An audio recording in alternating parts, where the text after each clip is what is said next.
Les nématodes sont des vers ronds non segmentés.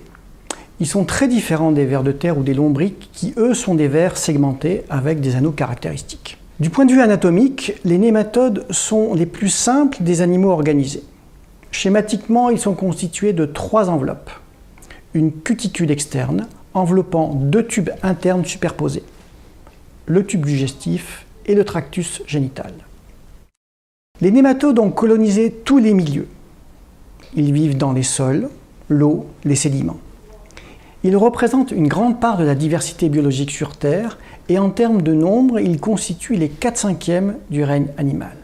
Si la plupart des nématodes sont de très petite taille, certains d'entre eux, comme les parasites intestinaux de baleines, peuvent atteindre jusqu'à 7 mètres de long.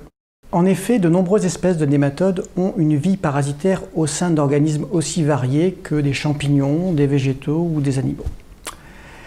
Les nématodes parasites de plantes mesurent tous moins de 1 mm de long et sont invisibles à l'œil nu. La particularité la plus intéressante et la plus caractéristique de ces nématodes est celle de la partie antérieure du tube digestif avec la présence d'un stylet perforant. Ce stylet est une aiguille creuse connectée à un système glandulaire hypertrophié et il agit comme une véritable pompe foulante, injectant les sécrétions nécessaires au parasitisme et absorbant les nutriments de la plante. Les symptômes de maladies induits par les nématodes sont peu spécifiques. Ils sont donc difficilement détectables. On peut observer des dépérissements des parties aériennes, avec souvent des déformations ou nécroses. Il existe des nématodes qui réalisent tout leur cycle de vie dans le sol et ne s'attaquent qu'aux racines. Ce sont les nématodes les plus nombreux. Et d'autres, beaucoup moins nombreux, ne s'attaquent qu'aux parties aériennes des plantes, bulbes, tiges et parfois feuilles. Parmi les nématodes parasites de plantes, les nématodes endoparasites sédentaires des racines sont les plus dommageables pour les cultures. C'est-à-dire des nématodes qui vivent à l'intérieur de leurs racines et qui vont se sédentariser au cours de leur cycle en formant un site nourricier. On trouve 2 principaux groupes de nématodes, les nématodes à kystes et les nématodes à galles. Voyons tout d'abord les nématodes à kystes. Ce sont des vers ronds d'1 mm de long, du genre Globodera et Heterodera. Dans ce groupe, la femelle blanche et renflée en sphère ou en citron fait saillie à la surface des jeunes racines. Le corps de la femelle se durcit par la suite et se transforme en un kyste brun qui reste dans le sol. C'est un organe de résistance qui peut rester plusieurs années dans le sol, avec à l'intérieur des œufs, desquels vont éclore des larves. Ils attaquent un petit nombre d'espèces de plantes, en particulier des plantes de la famille des solanées, comme par exemple les nématodes à kystes de la pomme de terre. Dans ces familles de plantes, les racines sécrètent une substance particulière qui fait éclore les œufs des nématodes. Les larves envahissent ensuite l'extrémité des racines, ce qui aboutit à un affaiblissement de la plante et à un retard de croissance. Les nématodes à galles, quant à eux, sont des nématodes très polyphages. C'est des nématodes du genre Méloidoginés. Ils sont capables d'attaquer des cultures maraîchères, des arbres fruitiers et les grandes cultures. Les larves se déplacent dans les films d'eau recouvrant le sol, s'insinuent dans les racines, puis piquent les vaisseaux vasculaires de la plante en y perturbant l'assimilation des nutriments.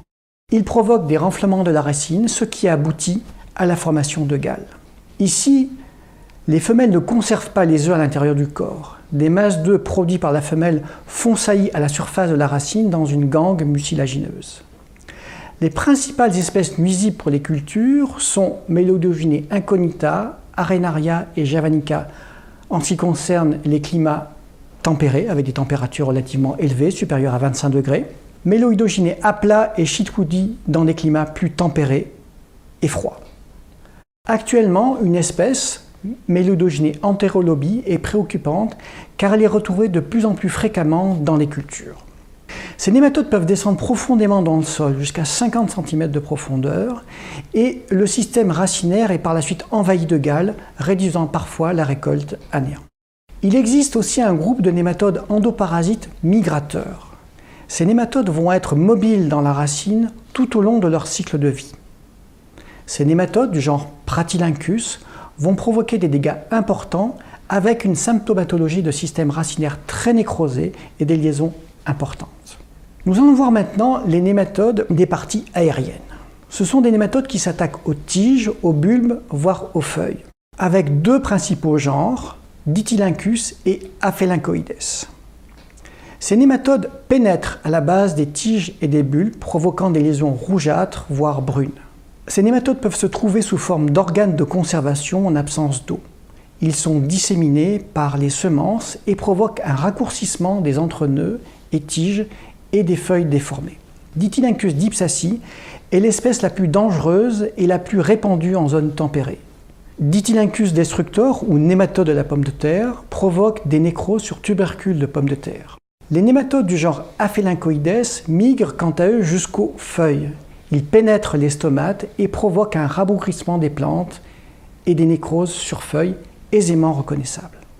Pour terminer ce rapide tour d'horizon, je vais vous parler des nématodes vecteurs de virose. Ce groupe de nématodes pose des problèmes car ils transmettent des maladies à virus.